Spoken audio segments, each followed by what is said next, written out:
हम आपको एक रास्ता दिखा सकते हैं कि यज्ञशाला क्या है। यज्ञ में ये लाखों क्विंटल सामग्री वर्ष में लगती है, ये क्यों जलाई जाती है? अरे यही पैसे को गरीब बच्चों के विवाह में लगा दिया जाए, यही पैसे को गरीब आदमी को दे दिया जाए तो किसी का रोजगार चल जाएगा, किस्मत बदल जाएगी। लेकिन हवन में आग लगाने में, जलाने में क्या फायदा है? तो मूर्खों को समझाया नहीं जा सकता, और इसका कोई दुनिया में समझाने वाला थर्मामीटर या इसका कोई विषय नहीं है कि कोई माइकल इस विषय को समझा सके। किसको? ना समझने वाले को। कोई माइकल नहीं समझना चाहता, जिसको समझना ही नहीं है उसको कोई भी नहीं समझा सकता। मैं कहता हूं, हाथ उठा के घोषणा करता हूं, किसी की ताकत नहीं ना समझने वाले को कोई समझा के दिखा दे।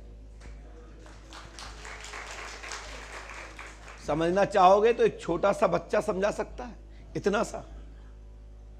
इसका प्रमाण है पुराण शास्त्र, ये इसके गवाह हैं कि 88,000 ऋषि सुनना चाहते थे, समझना चाहते थे।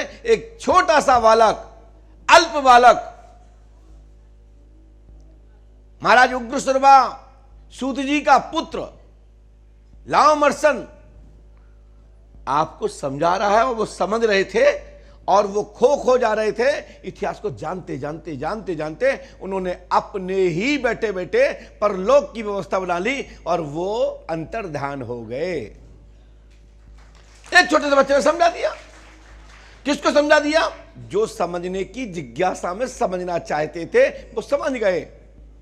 लेकिन कुतर्की लोगों को समझाया नहीं जा सकता।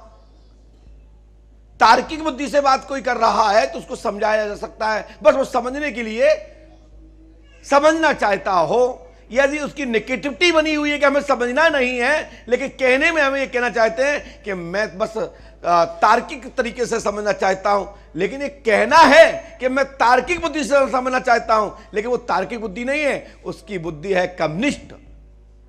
ये जनता रुष्ट ना हो जाए, गुरुजी रुष्ट ना हो जाए, 10 लोग मुझे गलत ना समझें, ऐसी भाषा का प्रयोग करके कोई पूछना चाहेगा तो उसको भी नहीं समझाया जा सकता।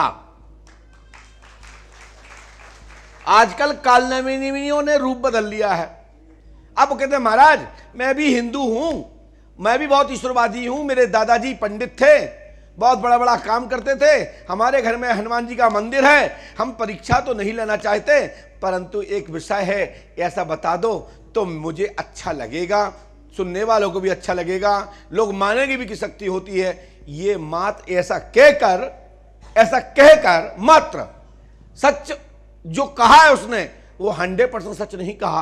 वो तो चाहता है कि कोई मुझे गालियां ना दे और मैं एक सच्चाई की परीक्षा भी ले लूं, और साथ में यदि पोल खुल गई मेरी और बता दिया तो लोग कहेंगे वाह अच्छी खोज की, नहीं बता पाया तो देखो मेरा दिमाग मैंने कैसे पकड़ा, और लोगों ने मुझे गालियां भी नहीं दी। तो मैं कहना चाहता हूं ऐसे लोगों को भी नहीं समझाया जा सकता, क्योंकि परमात्मा सब जानता है। जो परमात्मा तरंग देता है, जो अंदर मन प्रेरणा देता है, अनुभूति कराता है, वो सब जानता है अंदर क्या है और बाहर क्या है। तो दरबार के माध्यम से आपको जनाने का मैं प्रयास करता हूं।